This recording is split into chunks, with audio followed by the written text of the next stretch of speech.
नमस्कार सभी का स्वागत है आप सबका एक बार फिर से मेरे इस YouTube channel maths with doctor Ravi Dwivedi पर। आज का जो टॉपिक हमारा है वो है कर्व ट्रेसिंग। ठीक है। कर्व ट्रेसिंग को हम लोग दो पार्ट में पढ़ेंगे, एक कार्टेशियन फॉर्म के लिए और एक पोलर फॉर्म के लिए। ठीक। ये टॉपिक बहुत ही इंपॉर्टेंट है आपके एग्जाम पॉइंट ऑफ व्यू से। मोस्ट ऑफ द प्रोबेबिलिटी ये रहती है कि जो भी लॉन्ग क्वेश्चन है उसमें एटलीस्ट एक क्वेश्चन तो कर्व ट्रेसिंग से मिल ही जाता है। ठीक है। इसके अलावा शॉर्ट वगैरह में भी से क्वेश्चंस पूछे जा सकते हैं। तो कर्व ट्रेसिंग का मतलब समझ लेते हैं पहले हम लोग, फिर हम लोग इसको शुरू करेंगे। कर्व ट्रेसिंग का मतलब होता है किसी गिवन इक्वेशन की कर्व को अगर हम ग्राफ के थ्रू पेपर पर प्रेजेंट कर पाए, है ना, तो उसको हम लोग बोलते हैं कर्व ट्रेसिंग। ठीक। अब किसी भी गिवन कर्व को अगर हमें ट्रेस करना है तो उसके कुछ की एलिमेंट्स हैं, हमें उसके बारे में कुछ प्रियोर इन्फॉर्मेशन चाहिए होगी। अगर हमें वो सारी चीज़ें पता है तभी हम कर्व को क्या कर पाएंगे, ड्रॉ कर पाएंगे। ठीक है। तो चलिए उन पहले हम लोग इन्फॉर्मेशन को कलेक्ट कर लेते हैं, उनको समझ लेते हैं कि किसी गिवन कर्व में हम कौन कौन सी चीज़ें जो हैं वो पहले से कलेक्ट करके रखेंगे अपने कर्व को ट्रेस करने के लिए। ठीक है।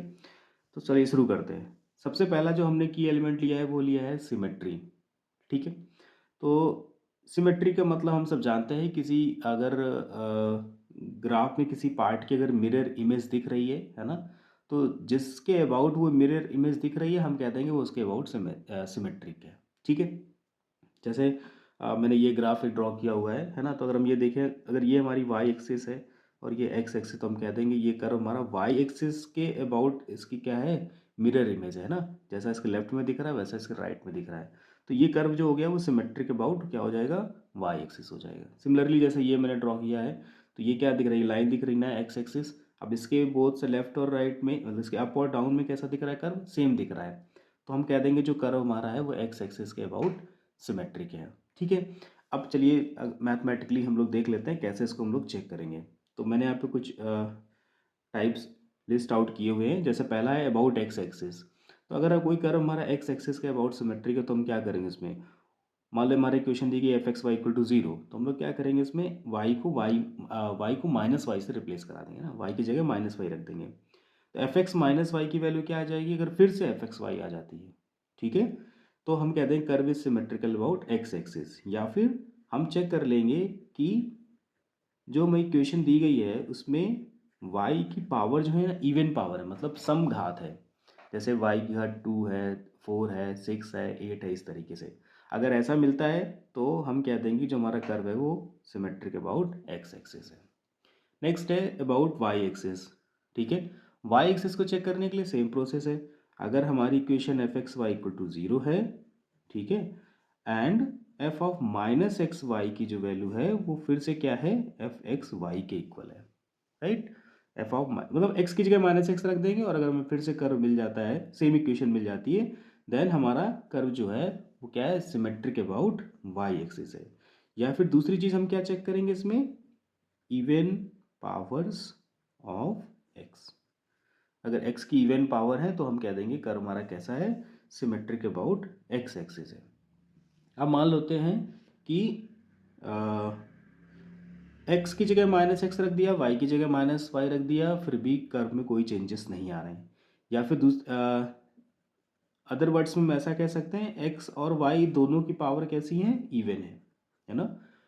या फिर हम क्या कह सकते हैं, x powers of x and y are even. दोनों की जो पावर है वो कैसी है, इवन है। तब भी हम कह देंगे जो हमारा कर्व है वो कैसा है, सिमेट्रिक अबाउट बोथ एक्सिस। जैसे याद हो अगर हम लोगों को, तो अगर हम सर्कल ड्रॉ करें ऐसे करके, ठीक है, तो इसकी इक्वेशन क्या होती है, इसकी इक्वेशन होती है x square plus y square equal to a square. तो देखो यहाँ पे एक्स का पावर भी इवन है, वाई का पावर भी इवन है, इसलिए जो कर्व हमारा है वो क्या है, सिमेट्रिक अबाउट बोथ एक्सिस है। चलिए नेक्स्ट देखते हैं, symmetric about the line y is equal to x, है ना। अगर हमें चेक करना है कि कोई भी इक्वेशन हमारी एक्स एक्सिस के अबाउट सिमेट्रिक है या नहीं है, तो हम लोग क्या करेंगे, मान लो हमें इक्वेशन दी गई है f x y equal to zero, हम क्या करेंगे, इंटरचेंज कर देंगे, एक्स को वाई से रिप्लेस करा देंगे और वाई को एक्स से रिप्लेस करा देंगे। और वापस अगर फिर से हमें इक्वेशन एफ एक्स वाई मिल जाती है तो हम कह देंगे जो हमारा कर्व है वो सिमेट्रिक है about the line y is equal to x. ठीक है। और ये इसका मतलब ये होता है कि जैसे कि मान लो ये हमारी लाइन होती है y इक्वल टू एक्स की, ठीक है। इसके अबाउट सिमेट्रिकल का मतलब है कर्व कुछ इस तरीके से होगा कि मान लो ऐसे करके भी बन सकता है, ठीक है। अब ये देखो लाइन है, अब इस लाइन के है ना बोथ साइड में कर्व हमारा सेम दिख रहा है, तो ये हो गया symmetric about the line y is equal to x, ठीक है। अब इसके बाद अगर हमें चेक करना है कि अपोजिट क्वाड्रेंट का मतलब है कि जैसे ये 4 क्वाड्रेंट में होता है ना, first second third fourth, first and third के मतलब ओरिजिन के अबाउट सिमेट्रिक होगा, जैसा फर्स्ट क्वाड्रेंट में दिख रहा होगा सेम वैसा थर्ड क्वाड्रेंट में दिख रहा होगा, है ना। तो इसके लिए हम लोग क्या करेंगे, इसके लिए हम लोग यहाँ पे एक्स जैसे मान लो हमारा कर्व दिया गया है f x y equal to zero, तो हम लोग क्या करेंगे एफ ऑफ माइनस एक्स और वाई की जगह रख देंगे हम लोग माइनस वाई, ठीक है। और वापस से अगर हमें कर्व मिल जाता है एफ एक्स वाई, है ना, एक्स की जगह माइनस एक्स और वाई की जगह माइनस वाई रखने पे अगर हमें वापस कर्व मिल जाता है एफ एक्स वाई, तो हम कह देंगे symmetric about symmetric in opposite quadrant, है ना। अब मतलब अ, कैसा दिखेगा, कुछ इस तरीके से दिख रहा होगा, जैसे कि ये ऐसे आया है और ये ऐसे हो जाए, ठीक है। तो ये हमारा क्या है, ये हमारा सिमेट्रिक अबाउट सिमेट्रिक इन क्या है अपोजिट क्वाड्रेंट है, राइट। तो ये कुछ सिमेट्री है जो हम लोग चेक करेंगे जब हमें कोई भी कर्व दिया होगा। तो चलिए हम अगला देखते हैं हम लोग कि और क्या इन्फॉर्मेशन हम लोग कलेक्ट कर सकते हैं, ठीक है। तो नेक्स्ट हमारा है nature of origin and tangent at origin, ठीक है। तो इसमें क्या देखेंगे हम लोग, इसमें हम लोग देखेंगे कि क्या जो हमारा कर्व है वो ओरिजिन से पास हो रहा है या फिर नहीं पास हो रहा है। तो इसके लिए बहुत आसान है कि हम क्या करेंगे, हम चेक करेंगे, check f zero comma zero जो है वो इक्वल टू जीरो आ रहा है कि नहीं आ रहा है। हम क्या चेक करेंगे, एक्स और वाई अगर हम जीरो जीरो रख देंगे तो वो जीरो आ रहा है कि नहीं आ रहा है। अगर वो जीरो आ रहा है, ठीक है, तो हम कह देंगे कि जो हमारा कर्व है वो ओरिजिन से पास हो रहा है, ठीक है। और चलिए मान लो हमारा कर्व ऑरिजिन से पास हो रहा है, ठीक है। देन हमें क्या करना होगा, हम जीरो पे टेंजेंट उसका निकाल सकते हैं। क्या निकाल सकते हैं, अगर हमारा कोई कर्व जीरो से पास हो रहा है तो हम उसका टेंजेंट ऑरिजिन पे निकाल सकते हैं, राइट। तो जीरो पे टेंजेंट ऑरिजिन पे निकालने के लिए हम लोग क्या करेंगे, टेंजेंट एट ऑरिजिन के लिए पुट लोवेस्ट डिग्री टर्म, है ना, जो सबसे कम डिग्री का टर्म होगा उसको हम लोग जीरो रख देंगे, है ना। जो लोवेस्ट डिग्री टर्म होगा उसको हम लोग क्या कर देंगे, जीरो रख देंगे। फॉर एग्जांपल मान लो कि जैसे हमें इक्वेशन दी गई है x square plus y square, है ना, और equal to two a x y, ऐसा कुछ इक्वेशन दी गई है हमको, ठीक। तो देखो क्या ये इक्वेशन ऑरिजिन से पास हो रही है, तो हम अगर एक्स वाई की जगह जीरो जीरो रख दें तो जीरो इक्वल टू जीरो आ जाएगा, मतलब इक्वेशन सेटिस्फाई हो रही है ना, या अब zero zero equal to zero आ रहा है, ठीक है। इसको हम ऐसे भी लिख सकते हैं x square plus y square minus two a x y equal to zero. तो ये जो पोर्शन है ये हमारा हो जाएगा एफ एक्स वाई, ये क्या हो जाएगा एफ एक्स वाई। तो अब अगर एक्स और वाई की जगह जीरो जीरो रख देंगे तो क्या हो जाएगा, ये जीरो आ जाएगा, ठीक है। तो इसका मतलब ये ऑरिजिन से पास हो रही है। अब देखो, अब इसमें देखो ये टर्म जो हमारा है ना, एक मिनट रुको, ये थोड़ा गड़बड़ हो जाएगा, ऐसे लिख लेते हैं एक्स क्यूब वाई क्यूब, ठीक है। अब देखो यहाँ पे लोवेस्ट डिग्री टर्म क्या हो जाएगा, ये हमारा टर्म जो 3 डिग्री का है ये भी 3 डिग्री का है और ये हमारा सेकेंड डिग्री के टर्म है। तो लोवेस्ट डिग्री टर्म को अगर हम लोग जीरो रखेंगे, मतलब टू ए एक्स वाई को अगर जीरो रखते हैं तो क्या हो जाएगा, यहाँ से हमें दो इक्वेशन मिलेंगे, X is equal to zero and Y is equal to zero. तो X is equal to zero का मतलब है वाई एक्सिस और वाई इक्वल टू जीरो का मतलब एक्स एक्सिस, यानी इसके जो दोनों एक्सिस हैं वो कैसे काम करेंगे, वो एज अ टेंजेंट काम करेंगे, ठीक है। चलिए अगला पॉइंट देखते हैं हम लोग। नेक्स्ट पॉइंट पे हम लोग चेक करेंगे उसका जो भी कर्व है उसका इंटरसेक्शन विथ कोऑर्डिनेट एक्सिस, ठीक है। कोऑर्डिनेट एक्सिस का मतलब है with x axis and with Y axis. तो अगर हमें एक्स एक्सिस के साथ उसका चेक करना है कि एक्स एक्सिस को ये जो हमारा कर्व है वो किस पॉइंट पे इंटरसेक्ट करेगा, ठीक है। तो हम लोग क्या करेंगे इसको, जैसे हमको पता है कि ये जो हमारा एक्स एक्सिस होता है, ठीक है, इस पूरी लाइन पे वाई की वैल्यू क्या होती है, जीरो होती है। और जो वाई एक्सिस होता है, इस पूरे लाइन पे एक्स की वैल्यू जो होती है वो जीरो होती है, ठीक। तो अगर इस पे कोई पॉइंट कर्व का मिल रहा होगा तो पक्का वहाँ पे एक्स इक्वल टू जीरो होगा। इस पे कोई पॉइंट मिल रहा होगा तो हम क्या करेंगे, पक्का वाई इक्वल टू जीरो होगा। तो एक्स एक्सिस के साथ हमें निकालने के लिए हम लोग क्या करेंगे, put y is equal to zero. Y equal to zero कर देंगे, सॉल्व कर लेंगे, जो एक्स की वैल्यूज आएंगी उन पॉइंट्स पे हमारा कर्व एक्स एक्सिस को कट कर रहा होगा या इंटरसेक्ट कर रहा होगा, ठीक है। विथ अगर हमें वाई एक्सिस निकालना है तो हम क्या करेंगे, X is equal to zero रख देंगे, ठीक है। तो हमारा intersection point with Y axis आ जाएगा, ठीक। देखो एक एग्जांपल ले लेते हैं। जैसे कि मान लो अ, हमने ले लिया यहाँ पे कि x square plus y square equal to a square, simple ले लेते हैं, सर्कल का एग्जांपल ले लेते हैं। अगर हमें इसमें चेक करना है इंटरसेक्शन विथ एक्स एक्सिस तो हम क्या करेंगे, विथ एक्स एक्सिस अगर चेक करना है तो हम वाई इक्वल टू जीरो रखेंगे, वाई इक्वल टू जीरो रख देंगे। वाई इक्वल टू जीरो रखेंगे तो एक्स स्क्वायर इक्वल टू क्या आ जाएगा, ए स्क्वायर आ जाएगा, यानी एक्स की वैल्यू क्या आ जाएगी, प्लस माइनस ए।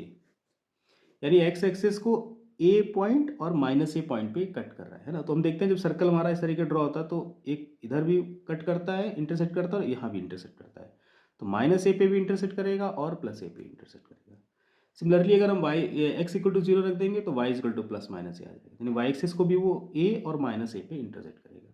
तो इस तरीके से हम लोग इंटरसेक्शन पॉइंट निकाल सकते हैं, ठीक है, एक्सिस के साथ में, ठीक है।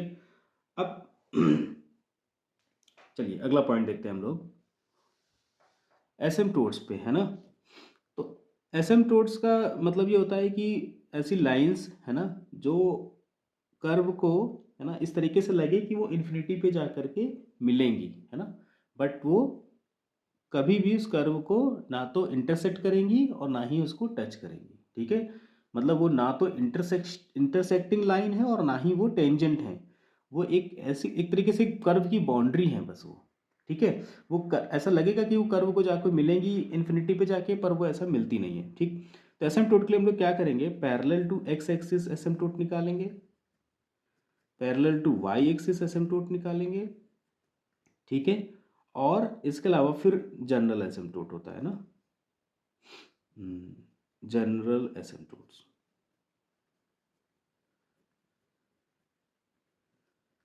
ठीक है। तो अब देखो, अगर हमें पैरेलल टू एक्स एक्सिस एसिम्पटोट निकालना है तो हम लोग क्या करते हैं, जो हाईएस्ट डिग्री कोफिशिएंट होगा एक्स का, highest degree coefficient of x, उसको हम लोग क्या कर देते हैं, जीरो रख देते हैं। उसको हम लोग क्या करते हैं, जीरो रख देते हैं, ठीक है। अब इन केस मान लो कि अगर हाईएस्ट डिग्री एक्स की हाईएस्ट डिग्री का कोफिशिएंट कांस्टेंट आता है, इसका मतलब है कि वहाँ पे कोई भी एसिम्पटोट जो है वो पैरेलल टू एक्स एक्सिस नहीं है, ठीक है। सिमिलरली अगर हमें पैरेलल टू वाई एक्सिस निकालना होता है तो highest degree coefficient of y equal to zero रख देंगे, है ना। वाई की जो हाईएस्ट डिग्री है उसका जो कोफिशिएंट होगा उसको हम लोग इक्वल टू जीरो रख देंगे, ठीक। फिर आता है जनरल एसिम्पटोट। तो जनरल एसिम्पटोट निकालने के लिए दो मेथड हैं, है ना। एक जनरल मेथड है और एक शॉर्टर मेथड है, ठीक है। और दो अलग अलग फंक्शंस के लिए भी है, ठीक है। ये रेशनल फंक्शन के लिए भी है और जनरल रेशनल फंक्शन के लिए भी है ये। इसके अलावा कोई फंक्शन अगर हमारा इस तरीके से, जैसे कर्व अगर में दिया गया f x y equal to zero, उसके लिए मेथड है। इस एसिम्पटोट पे एक डिटेल वीडियो मैंने ऑलरेडी अपलोड किया हुआ है, ठीक है, जिसमें सारे मेथड्स डिस्कस किए गए हैं। और फिर एक उसमें इन मेथड्स को अप्लाई करके जो प्रॉब्लम्स हम कैसे सॉल्व करेंगे, कैसे टैकल करेंगे, उसके लिए एक दूसरा वीडियो मैंने अपलोड किया हुआ है। तो अगर एसिम्पटोट से रिलेटेड कोई भी इश्यूज है तो पहले जा करके उस वीडियो को भी देख सकते हैं, ठीक है। चलिए एसिम्पटोट निकाल लिया हमने, अब हम लोग क्या निकालेंगे, सॉल्व फॉर एक्स और वाई, है ना। तो हम एक्स और वाई की कुछ वैल्यूज़ निकाल लेंगे, ठीक है। एक टेबल बना लेंगे इस तरीके से हम लोग, यहाँ पे एक्स लिख लेंगे, यहाँ पे वाई लिख लेंगे, for f x y equal to zero, ये हमारा कर्व है। तो x की कुछ वैल्यूज़ हम लोग रखेंगे, रिलेटिवली हमें y की कुछ वैल्यूज़ मिल जाएंगी। तो इससे हमें थोड़ा आइडिया मिल जाएगा कर्व के शेप का कि किस तरीके से कर्व में प्रोग्रेस जो है वो हो रही है। ठीक है, तो इसके बाद है the reason where curve does not exist. ठीक है, तो अब हमें क्या वहाँ पे ऐसा फाइंड करना पड़ेगा कि कौन कौन से ऐसे रीज़न हैं जहाँ पे हमारा कर्व जो है वो डिफाइन ही नहीं होगा। ठीक है, जैसे मान लेते हैं कि अ, एक इक्वेशन दी गई है हमको y square is equal to, ठीक है, एक्स स्क्वायर और एक्स माइनस ए। ठीक है, एक्स स्क्वायर एक्स माइनस ऐसे इक्वेशन दी गई है। तो अगर हम एक्स की वैल्यू जो है लेस देन ए ले लेते हैं, क्या ले लेते हैं, फॉर एक्स लेस देन ए, तो क्या होगा। देखो ये तो वैल्यू कुछ भी लो, पॉजिटिव नेगेटिव, नेगेटिव भी सॉरी पॉजिटिव भी आएगी। पर अगर यहाँ पे हम एक्स की वैल्यू लेस देन ए ले लेते हैं तो क्या हो जाएगा, ये वैल्यू हमारी नेगेटिव हो जाएगी। This implies x minus A less than zero. ये पॉजिटिव नेगेटिव मिलके यानी वाई स्क्वायर की वैल्यू जो है वो कैसी हो गई, लेस देन जीरो हो गई, है ना। यानी अब वाई की वैल्यू कैसी हो गई, मतलब किसी नंबर के स्क्वायर की वैल्यू अगर नेगेटिव आ रही है इसका मतलब नंबर कैसा है, इमेजिनरी नंबर है। ठीक है, तो अब जब इमेजिनरी पार्ट में y की वैल्यू जा रही मतलब वहाँ पे तो क्या होगा, हमारा कर्व एग्जिस्ट ही नहीं करेगा। ठीक है, तो अगर x की वैल्यू हम लेस देन a ले रहे हैं मतलब जैसे ये हो गया हमारा, ठीक है, एक्सिस हो गया। ठीक, अब यहाँ पे हमने ले लिया क्या, ये मान लो पॉइंट हमारा x इज इक्वल टू ए है। ठीक, तो अब ये लाइन हो गई x इज इक्वल टू ए। अब इसके इधर यानी x लेस देन ए, इस साइड में हमारा कर्व जो है वो एग्जिस्ट ही नहीं करेगा। ठीक है, क्योंकि इधर y की कोई भी हमें रियल वैल्यू नहीं मिल रही है। जैसे हम लेस देन ए जाएंगे y की कैसी मिलेगी, इमेजिनरी वैल्यू मिलेगी। तो इस तरीके से हमें कर्व की इक्वेशन को देख करके थोड़ा सा आइडेंटिफाई करना पड़ेगा कि किस रीजन में हमारा कर्व जो है वो एग्जिस्ट ही नहीं कर रहा है। ठीक है, चलिए अगला पॉइंट देखते हैं हम लोग। तो ये स्पेशल पॉइंट्स है अगला हमारा पॉइंट। स्पेशल पॉइंट्स पे भी हम लोग लगभग वही एक्स और वाई की वैल्यू चेक करेंगे। ठीक है, पर्टिकुलर हम देख सकते हैं कब हमारा जीरो हो रहा है, कब इन्फिनिटी जा रहा है। इस तरीके से भी हम देख सकते हैं, या फिर जो हम वैल्यूज़ वहाँ पे पिछले टेबल में जो हम लोगों ने निकाल रखी थी उसके थ्रू भी हमारा ये बन जाएगा। सॉरी। नेक्स्ट हमारा है पॉइंट्स ऑफ इन्फ्लेक्शन। ठीक है, पॉइंट्स ऑफ इन्फ्लेक्शन का मतलब होता है कि ऐसा पॉइंट जहाँ से हमारा कर्व जो है ना उसकी कॉन्केविटी चेंज हो रही हो, मतलब वो अगर कॉन्केव हो तो कॉन्वेक्स हो रहा हो और कॉन्वेक्स है तो वो कॉन्केव हो रहा हो। ठीक है, तो इसके लिए भी एक डिटेल वीडियो मैंने ऑलरेडी इसमें अपलोड किया हुआ है ना। जाकर के उस वीडियो को देख लेंगे तो ये कैसे हम लोग इन्फ्लेक्शन पॉइंट्स निकालते हैं वो हमारा क्लियर हो जाएगा। ठीक है, मैं थोड़ा आइडिया दे दे रहा हूँ कि अगर हमारा f x y equal to zero है, ठीक है, तो इन्फ्लेक्शन पॉइंट निकालने के लिए हम लोग क्या करेंगे, f double dash x, right, एक मिनट सॉरी, ये d two y upon d x two जो निकलेगा है ना, उसको हम लोग क्या करेंगे, इक्वल टू ज़ीरो रख देंगे। ठीक है, और हम चेक करेंगे कि d three y upon d x three की वैल्यू जो है वो नॉट इक्वल टू जीरो आ रही है कि नहीं आ रही है। ठीक है, अगर ऐसा है तो जो यहाँ से पॉइंट्स मिलेंगे वो हमारे पॉइंट्स ऑफ इन्फ्लेक्शन होंगे, या फिर जिन पॉइंट्स पे डबल डेरिवेटिव जीरो हो रहा होगा लेकिन थर्ड डेरिवेटिव जीरो नहीं हो रहा होगा वो हमारे इन्फ्लेक्शन पॉइंट होंगे। दूसरा ऐसा भी समझ सकते हैं कि कोई पॉइंट अगर हमें दिया है उसके लेफ्ट में जो हमारा कर्व है उसका बिहेवियर कॉन्केव है और उसके राइट में जो हमारा कर्व है उसका बिहेवियर कॉन्वेक्स है, या लेफ्ट में कॉन्वेक्स राइट में कॉन्केव है, तो हम कह देंगे वो पॉइंट ऑफ इन्फ्लेक्शन है। और इसके बारे में डिटेल में जानना है तो उसको ऑलरेडी एक सेपरेट वीडियो मैंने अपलोड किया हुआ है, जाकर के उसी वीडियो को भी देख सकते हैं। ठीक है, तो ये कुछ बेसिक जानकारी थी जो हम लोग कलेक्ट करेंगे कि किसी भी कर्व को ट्रेस करने से पहले। ठीक है, अब चलो हम लोग एक एग्जाम्पल कर लेते हैं जिसमें हम लोग एक कर्व को ट्रेस करेंगे। मैंने एक छोटा सा एग्जाम्पल लिया है कि कैसे हम इन चीज़ों को अप्लाई करके कर्व को ट्रेस कर सकते हैं।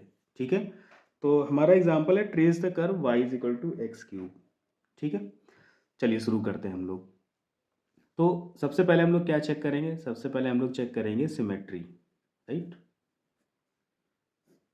तो देखो यहाँ पे अगर हम सिमेट्री मैंने बताया about x axes, about y axes, about both axes, है ना, इन अपोजिट क्वाड्रेंट, ऐसे इस तरीके से हम लोगों ने देखा था।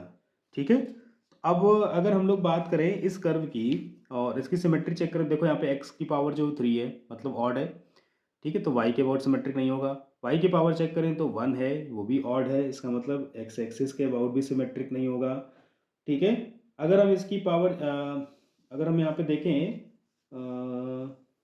ठीक है, अगर हम यहाँ पे x is equal to minus x रख दें और y is equal to minus y रख दें तो ये हमें सेम वैल्यू देगा। मतलब अगर हम यहाँ से निकालें एफ एक्स वाई तो ये हमारा दिया गया है y minus x cube equal to zero.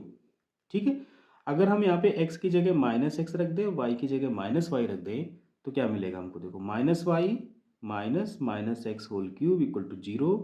और इससे हमें क्या मिलेगा, माइनस कॉमन कर लें फिर से तो ये बचेगा y और ये फिर से माइनस एक्स क्यूब हो जाएगा इक्वल टू जीरो, मतलब y minus x cube equal to zero.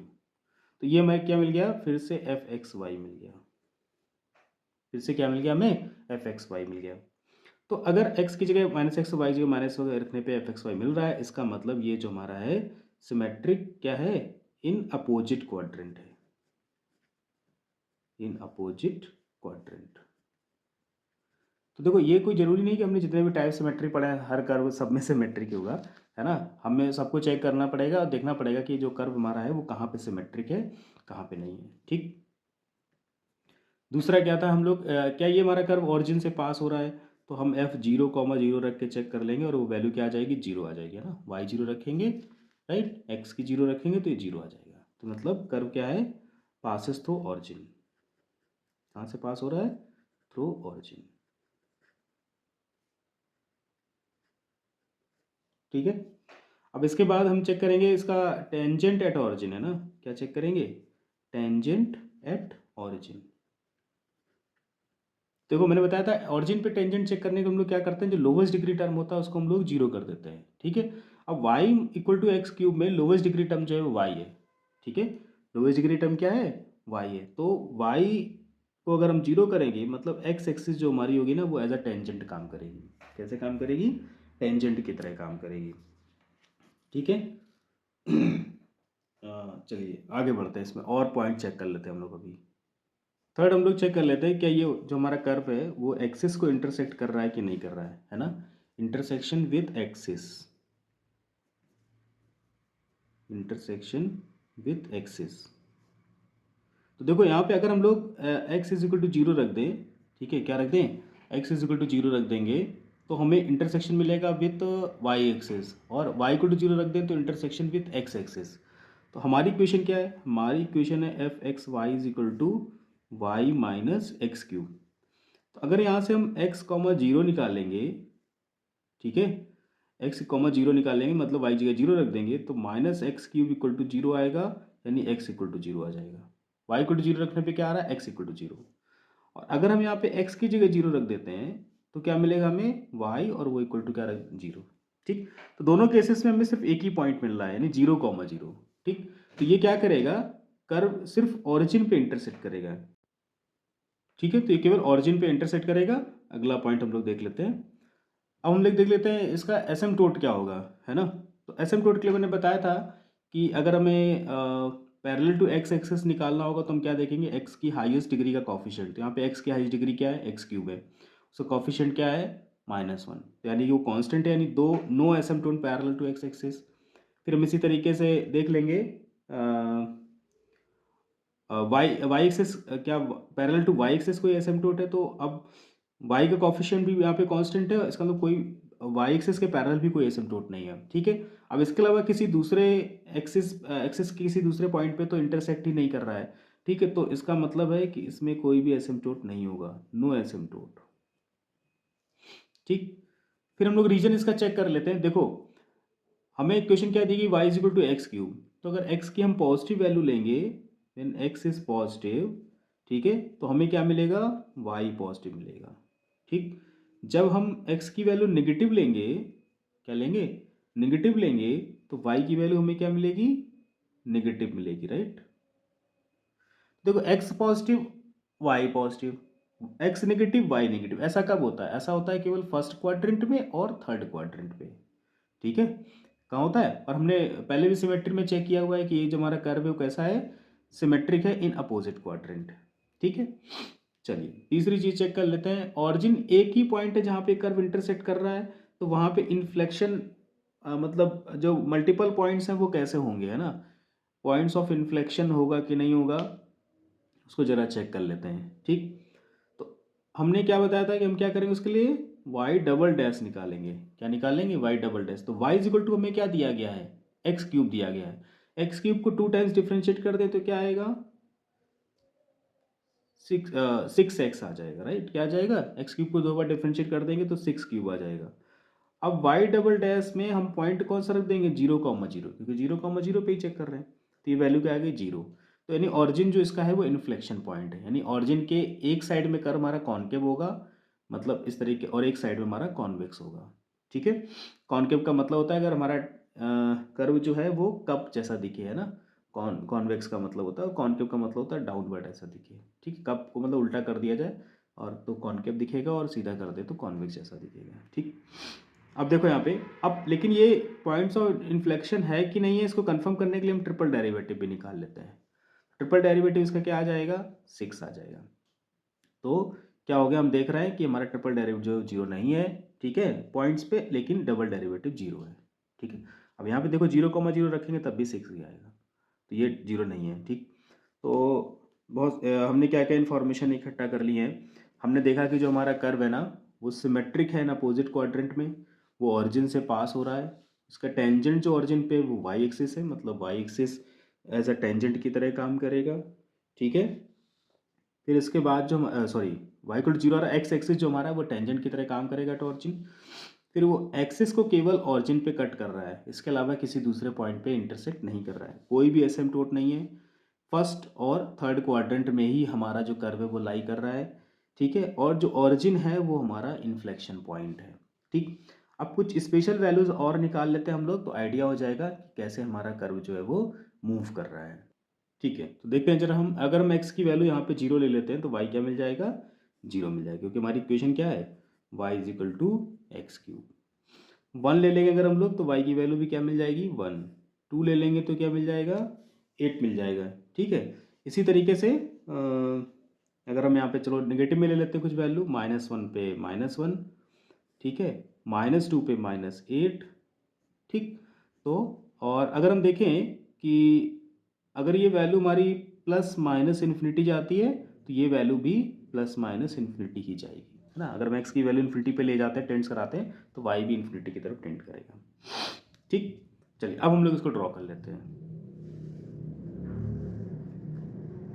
देखो, तो 0,0 तो हमें पता है कि सिर्फ ऑरिजिन पे इंटरसेक्ट कर रहा है, मतलब ये पॉइंट हो गया हमारा 0,0। ठीक, अगर मान लो ये 1 है और ये 1 है तो इसका दूसरा पॉइंट हमें यहाँ पे मिलेगा। फिर ये अगर 2 है तो ये कुछ 8 है, मतलब ऐसा, मतलब इस तरीके से इंक्रीज करेगा, तो ये यहाँ मिलेगा जाके हमको पॉइंट। ठीक, फिर सिमिलरली ये डाउनवर्ड में भी, मतलब थर्ड क्वाड्रेंट में भी ऐसे रिएक्ट करेगा, -1 पे -1।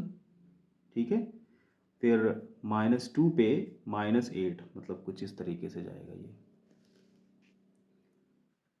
तो ऐसा में दिख रहा है थोड़ा थोड़ा शेप, है ना। ये चूंकि ये इधर कॉन्वेक्स है अपवर्ड में, तो ये इसका शेप कुछ ऐसा होगा।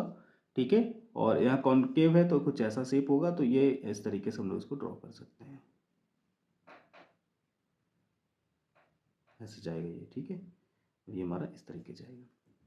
तो ये हमारा एक, जैसे में अब ऐसा देखो, कर्व ट्रेसिंग में याद रखना है कि हमें बिल्कुल एग्जैक्ट कर्व तो नहीं पता चलता है, सारे पॉइंट्स निकालने के बाद कैसा होगा, हमें एक आइडिया मिलता है कि कर्व हमारा कैसा होगा, और उस आइडिया के बेसिस पे हम लोग उसको ड्रॉ करते हैं। ठीक है, तो जितना मैक्सिमम नंबर ऑफ क्वेश्चन हम लोग प्रैक्टिस करेंगे, है ना, उतना हमारे लिए कन्वीनियंट होगा। तो आज की वीडियो में बस इतना ही। ठीक है, हम लोग मिलते हैं अगले वीडियो में, और उसमें हम लोग पोलर फॉर्म का जो कार्टेशियन, सॉरी, पोलर फॉर्म का जो कर्व ट्रेसिंग है ना, उसको हम लोग देखेंगे। और फिर मैं कोशिश करूँगा एक और वीडियो बनाऊँ जिसपे हम इंपॉर्टेंट क्वेश्चन जो हैं कर्व ट्रेसिंग के, उनका सोल्यूशन भी आप लोगों को प्रोवाइड कराऊँ। तो चलते मिलते हैं अगले वीडियो में, तब तक के लिए बाय बाय, टेक केयर।